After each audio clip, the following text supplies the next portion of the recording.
Sabi nila, ginawan daw ng pagtatagpo sa isang di kilala ang kawawang mekaniko bilang isang kalokohan, ngunit ang anak ng Sue ay nagsabing, nais ko siya. Si Benjo, sa edad na 30, ay may tahimik na buhay sa labas ng bayan.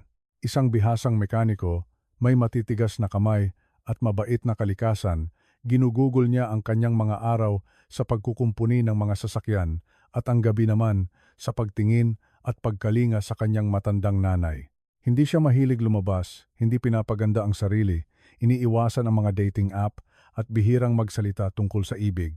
Ang ginagawa niya sa araw-araw ay tumulong sa sinumang nangangailangan ng walang inaasahang kapalit. Sa talyer, isang grupo ng mas nakababatang lalaki mula sa kalapit na opisina ang madalas dumadaan tuwing lunch break nila. Gusto nila siya, sa malayo man, ngunit nakita nila na nakakatuwa ang kanyang pagiging simple. Ang luma niyang damit, ang pagiging inosente niya sa mga babae, ang gawin niyang magdala ng parehong sandwich lagi. Sigurado bang iniisip niya na ang date ay nangangahulugang magpalit ng langis ng magkasama? Biro ng isa sa kanila minsan na nagpatawa sa iba. Pagkatapos, isang araw ay nagkaroon sila ng ideya. Ayusin natin siya ng pagtatagpo, sabi ng isa habang nakangiti. Sa isang sosyal na lugar, tingnan natin kung ano ang mangyayari kapag umalis lang ang isang babae na hindi niya maaabot. Gumawa sila ng peking programa, isang bagay tulad ng Workers' Appreciation pagtatagpo. Sinabi nila kay Benjo na siya ay nominado ng isang secret admirer.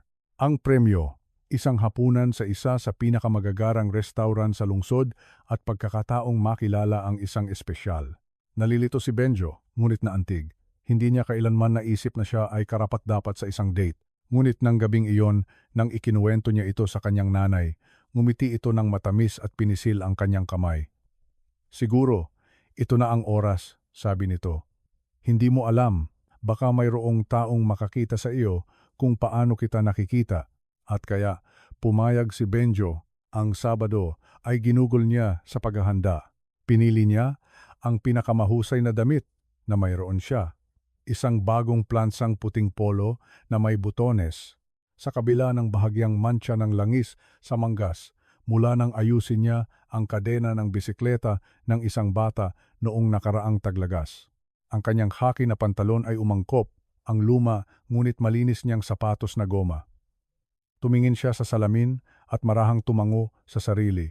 Nang gabing iyon, dumating siya sa Palacio Restaurant, isang lugar nang nagniningning na mga crystal chandelier at marmol na sahig. Sa loob, lahat ay kumikinang. Ang mga tao ay gumagalaw na parang doon sila nabibilang. Si Benjo, nagpipigil ng hininga, pumasok at binigay ang kanyang pangalan. Inihatid siya ng host sa isang maliit na mesa sa tabi ng bintana. Umupo siya ng tahimik, nakatingin sa menu ngunit sobrang kaba para magbasa. Lumipas ang 15 minuto. Pagkatapos, dumating siya matangkad, maganda, nakasuot ng designer heels at tiwala sa sarili. Lumapit siya, sinuri siya mula ulo hanggang paa. Huminto ang kanyang mga mata sa mantsa ng langis. Hindi siya umupo. Sa tingin ko, hindi ikaw ang uri ng lalaki na inaasahan ko, sabi niya sa malamig na tinig. Pagkatapos, tumalikod siya at umalis. Si Benjo ay nakatitig sa bakanting upuan. Lumundo ang kanyang mga balikat, tumungo siya na natiling ganoon sa loob ng 5 segundo lamang, ngunit parang huminto ang mundo. Pagkatapos, huminga siya, umayos ng upo, at tumingin sa labas ng bintana. Lumapit ang isang waiter. Sir, may gusto po ba kayong i-order? Marahang tumango si Benjo. Opo. Kukunin ko ang pizza pepperoni para sa akin lang ngayong gabi. Umalis ang waiter. Sumandal si Benjo. Sinubukang huwag magpadala sa sakit. Siguro, ito lang ang lugar niya sa buhay tahimik, maliit, hindi napapansin. Ngunit, ngumiti pa rin siya ng bahagya. Hapunan para sa isa, siguro, bulong niya sa sarili. At sa labas, patuloy ang paggalaw ng lungsod. Hindi pa niya alam, ngunit may isang pambihirang bagay ang malapit nang pumasok sa parehong pintuan na iyon. Si Benjo ay nasa kalagitnaan na ng kanyang pizza. Ang init ng tunaw na keso ay bahagyang nakatulong upang maibsan ang sakit sa kanyang dibdib. Sinusubukan niyang i-enjoy ito, sinasabi sa sarili na isa lang itong ordinaryong pagkain, isa lang itong gabi. Ang mga boses ng mga kumakain ay naging malabong tunog habang nakatingin siya sa bintana, pinagmamasdan ang paglipas ng gabi. Pagkatapos, isang maliit, malinaw na boses ang narinig mula sa likuran. "Mami, gusto ko siya. Pwede bang tumabi tayo sa kanya?" Marahang lumingon si Benjo, hindi sigurado kung tama ang narinig niya. Ilang metro ang layo, nakatayo ang isang babae na hawak ang kamay ng isang maliit na bata. Ang bata ay mukhang 3 taong gulang pa lang, may malambot na brown na kulot at nagtatakang mga mata, at tinuturo siya nito ng diretsyo. Ang babae sa tabi niya ay nakamamangha sa isang tahimik at eleganteng paraan. Ang kanyang ginintuang buhok ay malumanay na nakalugay lampas sa kanyang balikat. Nakasuot siya ng isang simpleng cream-colored na damit. Ngunit ang pinakanakabihag kay Benjo ay ang ekspresyon nito, elegansiya na may halong mabigat na bagay, kalungkutan marahil, o isang pagod na mas malalim pa kaysa sa kapaguran. Nagtagpo ang kanilang tingin, isang kislap ng pagkagulat, pagkatapos ay bahagyang kahihiyan. "Pasensya na po," mabilis niyang sabi. Gawin niya talagang sabihin ng eksakto ang iniisip niya. "Sana po hindi kayo naabala." Umayos siya. Tumingin siya sa bata na nakangiti na ngayon sa kanya, bahagyang umaayon habang nakakapit sa kanyang nanay. "Hindi po," sabi niya, nagbigay ng ngiti. "Nakakatuwa po." Nagkaroon ng pagtigil. Tiningnan ng babae ang kanyang anak, pagkatapos ay ang bakanteng upuan sa harap ni Benjo. "Kung ayos lang po sa inyo," sabi niya, "pwede po ba kaming makisabay sandali?" Nagduda si Benjo, hindi dahil ayaw niya ng kasama, kundi dahil hindi siya makapaniwala. Isang tulad niya ang uupo sa tabi ng tulad niya. Ngunit tumango pa rin siya. "Oo naman po, sige po." Ngumiti siya, isang marahan, mabilis na ngiti. Pagkatapos, tinulungan niya ang kanyang anak na umakyat sa bench at umupo siya sa tapat ni Benjo. Ang bata ay sumandal pasulong, nakapatong ang siko sa mesa. "Gusto ko ang polo mo," sabi niya. Tiningnan ni Benjo ang luma niyang puting polo na may butones, na may mantsa ng langis sa manggas, isang bagay na sinubukan niyang itago kanina. "Salamat," sagot niya. Tumawa. "Marami na yang pinagdaanan. Ako si Nietzsche," dagdag ng bata ng may pagmamalaki. "Siya si Nika," ulit ng babae. Pinapantay ang buhok ng kanyang anak. "Ako si Benjo," sabi niya. Inabot ang kamay sa ibabaw ng mesa. Kinuha niya ito, Sofia. Sa loob ng ilang sandali, umupo lang sila, dalawang matanda at isang bata na mukhang komportable. Hindi alam ni Benjo kung ano ang sasabihin. Hindi mukhang galing sa mundo niya si Sofia, ngunit narito siya. Kumuha si Nietzsche ng breadstick mula sa basket na inilagay lang ng waiter. "Gusto mo ang pizza?" tanong niya kay Benjo. Kalahating puno ang bibig. "Oo," sabi niya. "Paborito ko." "Ako rin," bulalas niya. Pagkatapos ay lumingon siya sa kanyang nanay. "Mami, dapat kumain tayo ng pizza kasama siya tuwing araw." Mahinang tumawa si Sofia, tinakpan ang kanyang bibig. Ito ang unang pagkakataon na nakita ni Benjo na talagang lumiwanag ang mukha niya. Bumalik ang waiter, halatang nagtataka ngunit mahinahon. "Gusto pa po ba ninyo ng iba?" Tumingin si Sofia kay Benjo. "Pwede po ba? Sipo?" Nag-order siya ng maliit na pizza margarita at lemonade para kay Nika. Napansin ni Benjo kung gaano siya natural, kung gaano kadali siyang umangkop sa kakaiba. Maliit na sandaling ito na parang hindi ito kakatwa. Habang naghihintay sila, sumulyap si Sofia sa paligid ng silid. "Kakaiba," sabi niya. "Mas para sa sarili niya kaysa sa sinuman. Hindi naman talaga kami dapat pumunta rito ngayong gabi." Kiniling ni Benjo ang kanyang ulo. "Hindi?" Marahan siyang umiling. Idinagdag, "Hindi. Ngunit minsan, ang pinakamahusay na lugar ay ang mga hindi mo plinano na puntahan." Ngumiti siya. "Natuklasan ko pong, totoo yan." Sa labas, dumilim ang langit, nagtatapon ng mabagal na anino sa salamin. Sa loob, isang bagay na hindi inaasahan ang tahimik na nagsisimula. Sa pagkagulat ni Benjo, mas madali ang pakikipag-usap kay Sofia kaysa sa inaasahan niya. Hindi siya mukhang interesado sa pagmamalaki o pagdomina sa usapan. Sa katunayan, mukhang mas komportable siyang makinig kaysa magsalita. Nagkuwento siya ng kaunti tungkol sa talyer, kung saan siya nagtatrabaho, kung paano niya nagkukumpuni ang mga sasakyan mula pa noong teenager siya, kung paano niya natutunan ang lahat mula sa kanyang tito at binuo ang sarili niyang lalagyan ng kagamitan mula sa scrap metal. Binanggit din niya ang kanyang nanay, kung paano ito may arthritis na ngayon, ngunit pilit nagbe-bake pa rin tuwing linggo para sa mga kapitbahay. Mukhang may mabuti kang puso, sabi ni Sofia. Nagkibit balikat siya nang may pagpapakumbaba. Tinuruan niya po akong tratuhin ng tama ang mga tao. Iyon lang po ang patakaran na pinanghahawakan ko, ngumiti si Sofia.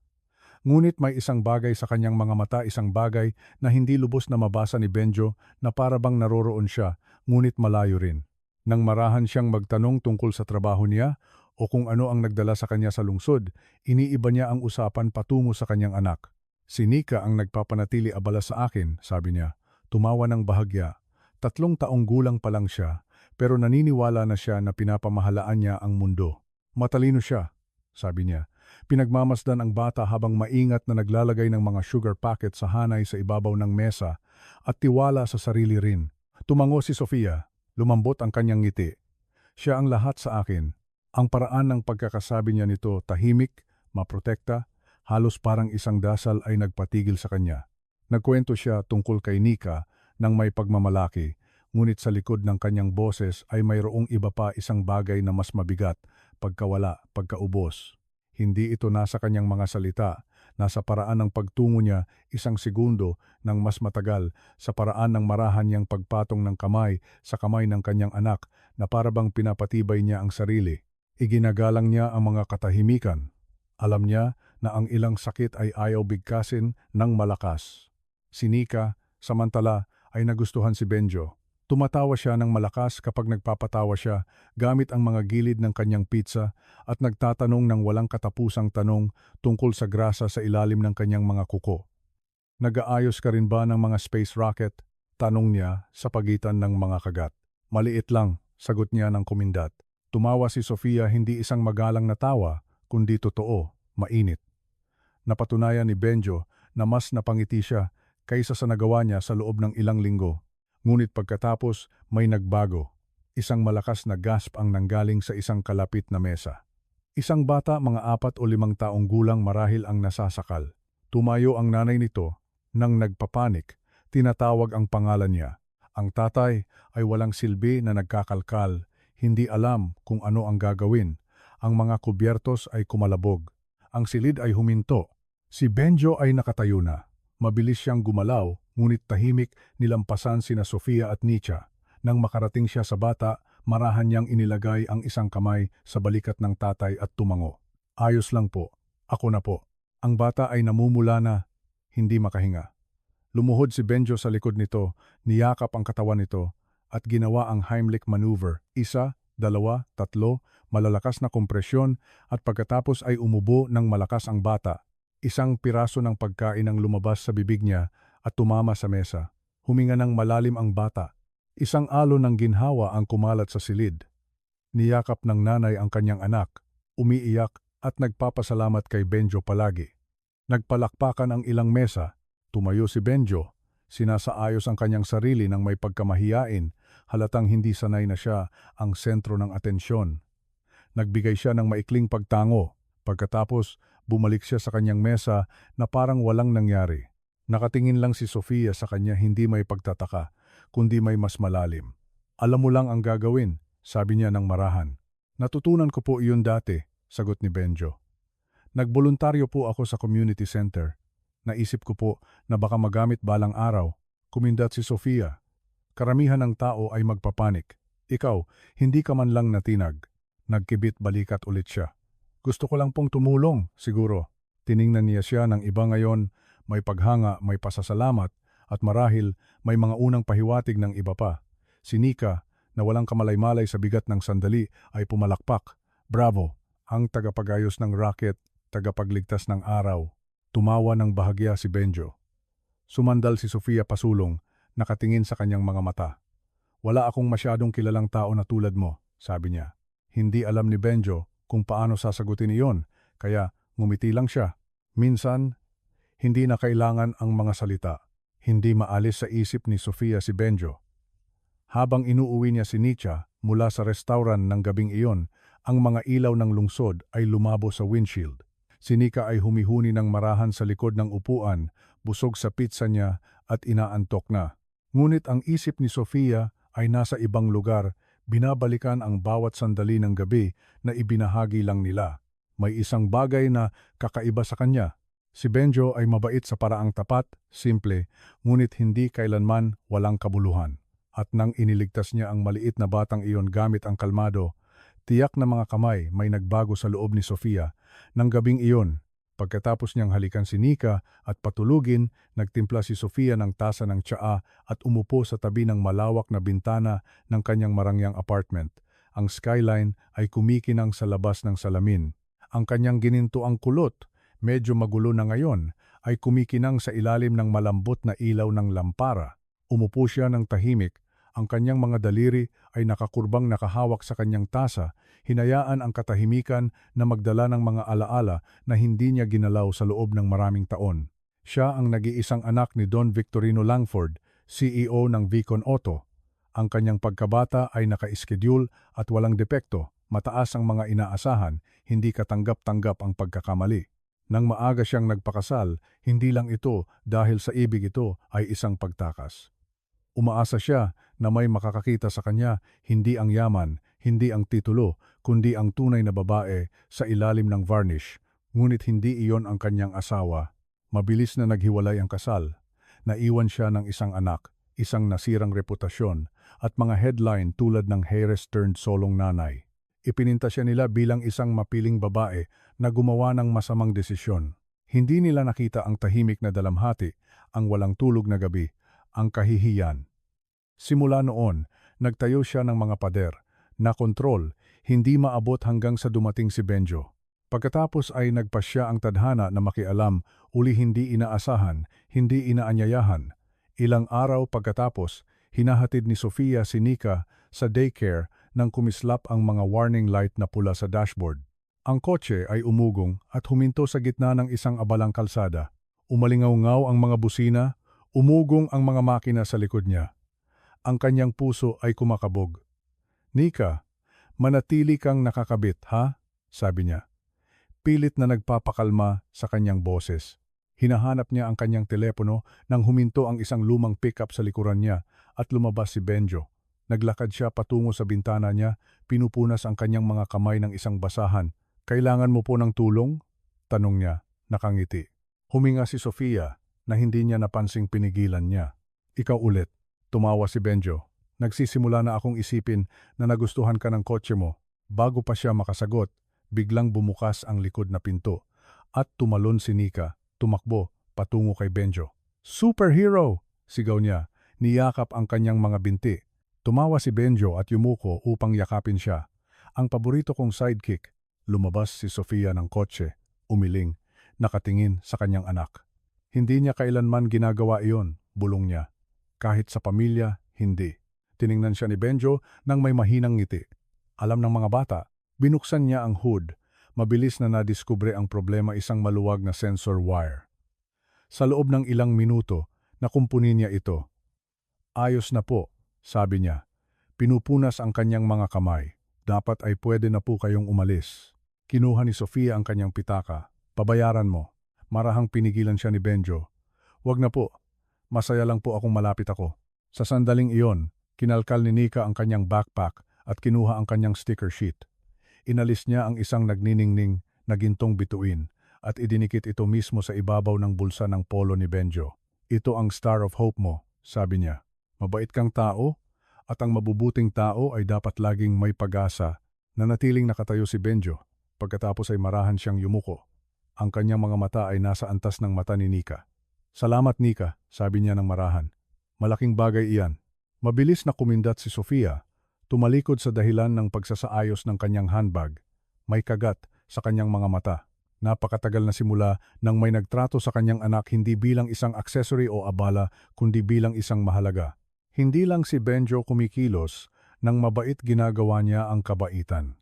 Habang nagpaalam si Benjo at umalis, naiwan si Sofia sa bangketa, hawak ang maliit na kamay ni Nika. Pinanood niya ang paglaho ng kanyang lumang pickup sa trapiko ng lungsod at sa unang pagkakataon sa loob ng parang mga taon, naramdaman niya na may isang bagay na tahimik at nakakatakot ang lumitaw sa kanyang dibdib. Naramdaman niyang ligtas siya sa kanya. Ang mga tsismis ay may ugali na bumalik, lalo na sa isang maliit, kapitbahayan ng uring manggagawa tulad ng nasa paligid ng talyer ni Benjo. Ang balita na si Sofia Langford ay nakita ng higit sa isang beses sa isang simpleng auto shop, nakikipag-usap, nakangiti, nakaupo pa nga malapit sa isang lalaking may damit na may mantsa ng grasa, ay umabot sa matataas na palapag ng Vicon Auto at tiyak sa opisina ng CEO nito, si Don Victorino Langford. Hindi siya isang lalaki na pabaya sa mga detalye, lalo na kapag kinasasangkutan ng kanyang anak. At nang magmungkahi ang mga bulong ng isang iskandalo, mabilis siyang kumilos. Isang tawag lang sa telepono ang kailangan niya upang malaman kung sino si Benjo. Isang pangalan, isang lugar ng trabaho, isang simpleng buhay sapat na para magbigay siya ng hatol. Kaya isang hapon, habang si Benjo ay nasa ilalim ng isang lumang sedan na may wrench sa kamay at ang radyo ay umaawit, isang eleganteng itim na luxury car ang pumasok sa parking lot ng talyer. Hindi niya ito napansin hanggang sa lumitaw ang isang pares ng pinakintab na sapatos sa tabi ng gulong na hinihigpitan niya. Gumapang si Benjo mula sa ilalim ng kotse, pinunas ang kanyang mga kamay, tumayo at pagkatapos ay natigilan. Ang matandang lalaki sa harap niya ay matangkad, mahinahon, nakasuot ng asul na navy na suit na mas mahal pa kaysa sa sedan na kinukumpuni niya. Ang kanyang pilak na buhok ay maayos na nasuklay pabalik. Ang kanyang mga mata ay matalas at mapanuri. "Benjo," sabi ng lalaki na para bang nagkumpirma. "Opo, sir," sagot niya nang may pag-iingat. "Ako si Victorino Langford," sabi ng tatay ni Sofia. Isang tahimik na alarma ang kumislap sa loob ni Benjo kahit na nanatiling matatag ang kanyang ekspresyon.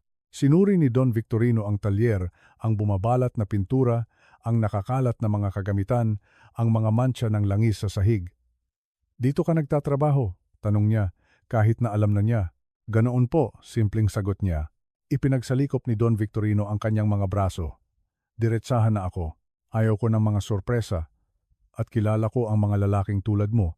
Nakikita mo ang isang tulad ng aking anak at iniisip mo, heto na ang pagkakataon ko na umangat."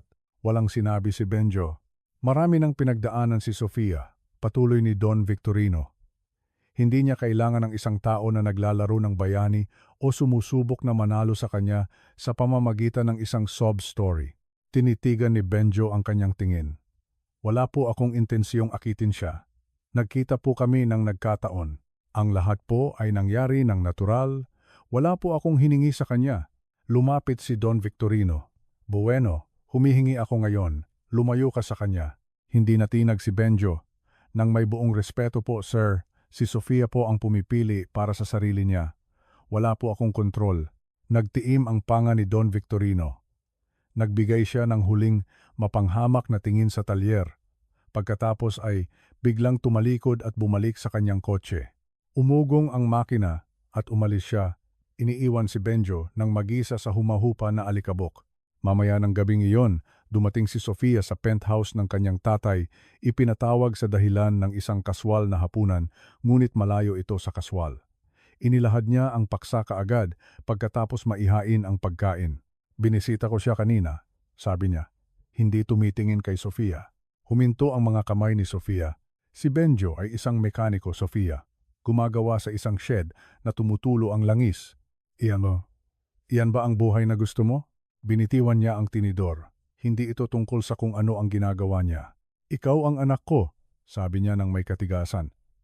"Karapat-dapat ka sa isang tao na may status, isang taong malakas, hindi isang lalaki na nag-aayos lang ng gulong buong araw." Nanginginig ang boses niya hindi sa takot, kundi sa pagkadismaya. "Karapat-dapat ako sa isang tao na rumerespeto sa akin, isang taong nakakakita sa akin, hindi sa Vicon Auto o sa anak ng CEO." Nagliit ang mga mata ng kanyang tatay. "At sa tingin mo, hindi niya nakikita muna ang pangalan mo? Nagpapakabata ka ba?" Tumaas ang boses ni Sofia. "Hindi. Ikaw ang natatakot. Takot na pipiliin ko ang isang tao na nagpaparamdam sa akin na ligtas at hindi mo siya makokontrol." Biglang tumayo si Don Victorino. Humahagibis ang silya niya sa sahig. "Pinoprotektahan kita." "Hindi," sagot niya. Tumayo rin. "Pinoprotektahan mo rin ang isang imahe." Ang silid ay nalubog sa matinding katahimikan. Sa wakas, sinabi niya, "Hindi ako lalayo sa kanya. At hindi ikaw ang magdedesisyon kung anong uri ng buhay ang karapat-dapat sa akin." Nang hindi tinatapos ang kanyang pagkain, kinuha niya ang kanyang handbag at lumabas. Malakas na sumara ang pinto sa likod niya. Bumalik sa talyer, tahimik na gumawa si Benjo matapos ang oras ng pagsasara, binabalikan ang pag-uusap nila ng tatay ni Sofia.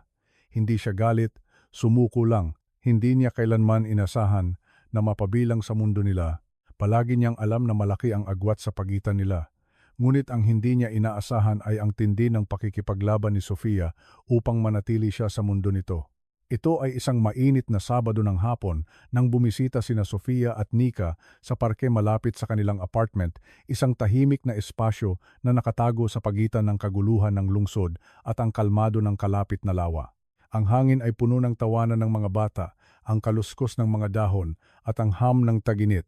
Hinawakan ni Sofia ang kamay ni Nietzsche habang naglalakad sila sa paved path. Ang mga ibon ay umaawit sa itaas nila.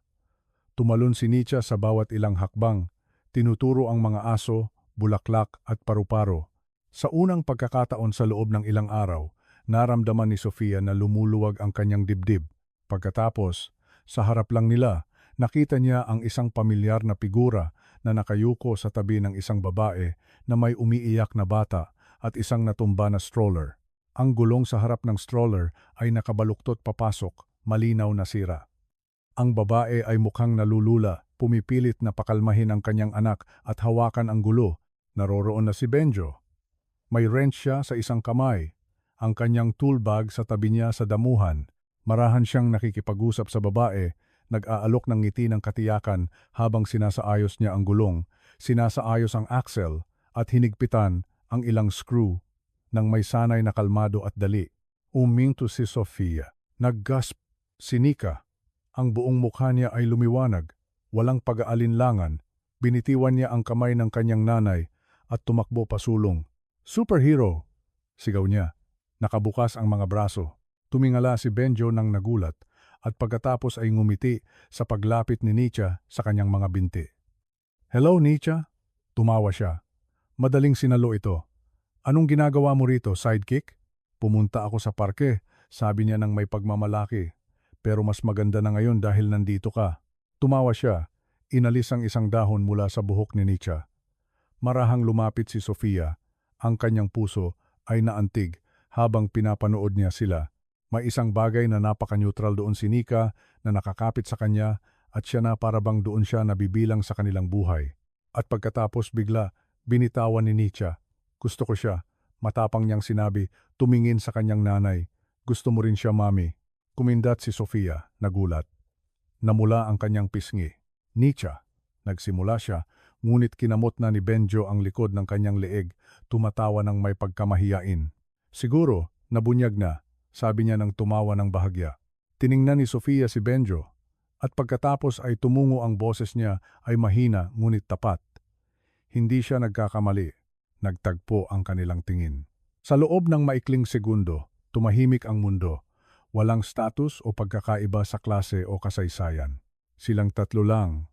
At ang malambot na sikat ng araw ng hapon na sumasala sa mga puno. Ngunit ang hindi nila nakita hindi pa ay ang lalaking nakatayo sa kabilang panig ng parke, pinanood ang lahat na nangyayari. Si Don Victorino Langford ay nakatayo sa ilalim ng lilim ng isang lumang puno ng olibo, nakakrus ang kanyang mga braso, ang ekspresyon ay hindi mabasa. Sinundan niya sila hindi upang maniktik, kundi upang umunawa. Pagkatapos ng kanilang pagtatalo, may isang bagay sa boses ni Sofia ang nanatili sa kanya, kaya hindi siya pumunta ngayon upang komprontahin, kundi upang obserbahan. At ang nakita niya ay hindi ang inaasahan niya. Nakita niya si Nietzsche na tumakbo kay Benjo nang may kumpletong tiwala, walang takot, walang pag-aalinlangan. Nakita niya si Benjo na marahang yumuko upang itali ang bukas na shoelace ni Nietzsche, tinatanggal ang isang dumi mula sa tuhod nito na parang natural na bagay. Nakita niya si Sofia, ang kanyang anak, na gumugol ng maraming taon na nagtatago sa likod ng pader, ng lakas at kalungkutan na nakangiti ng may tamis na hindi niya nakita simula ng teenager pa ito. At dahan-dahan, may isang bagay sa loob ni Don Victorino Langford ang nagbago, hindi lahat, ngunit sapat na. Dahil sa sandaling iyon, napagtanto niya ang isang bagay. Walang kinuha si Benjo kay Sofia. Nagbigay siya ng isang bagay na walang pera, titulo o impluwensiya ang maaaring magbigay kapayapaan. Nanatiling nakatayo si Don Victorino habang naglalakad sila palayo patungo sa playground. Si Sofia at Benjo, magkatabi, si Nietzsche na tumatalon sa pagitan nila. Hindi niya sila tinawag, hindi siya nakialam, pinanood lang niya. At sa unang pagkakataon, nagsimula siyang magtaka kung nagkamali siya. Ilang araw na ang lumipas mula ng hapon sa parke. Bumalik si Benjo sa kanyang tahimik na gawain sa talyer. Kahit na may isang bagay sa loob niya ang nararamdaman na iba, mas magaan. Hindi niya inasahan na may iba pa na magmumula sa araw na iyon nang makita siya ulit ni na Sofia at Nika.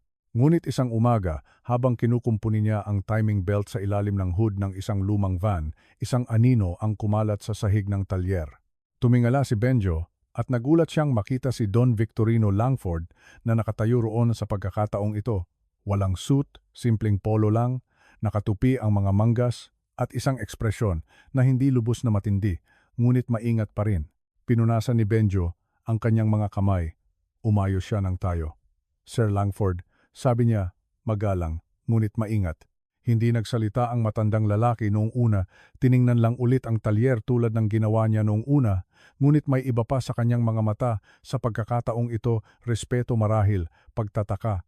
Sa wakas, huminga siya ng mabagal. Nagkamali ako sa paghusga sa iyo, sabi ni Don Victorino. Bahagyang kumunot ang noo ni Benjo, hindi sigurado kung paano sasagot. Naisip ko na pinoprotektahan ko ang aking anak. Patuloy niya, ngunit ang totoo, natatakot lang ako. Takot na masaktan siya ulit.